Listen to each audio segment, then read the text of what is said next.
Hello, guys. I'm coming to you this morning. Today is August 24th, 2021. And I wanted to give a quick update for Tronquest. It seemed to be going along pretty well, but today when I logged on to get an update, this is what is showing on the screen. So this either means they didn't pay their provider or they just decided to stop promoting the program.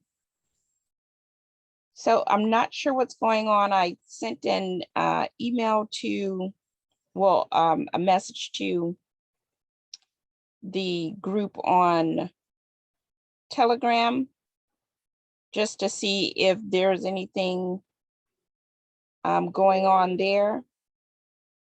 And one of the organizers said that the contract was drained.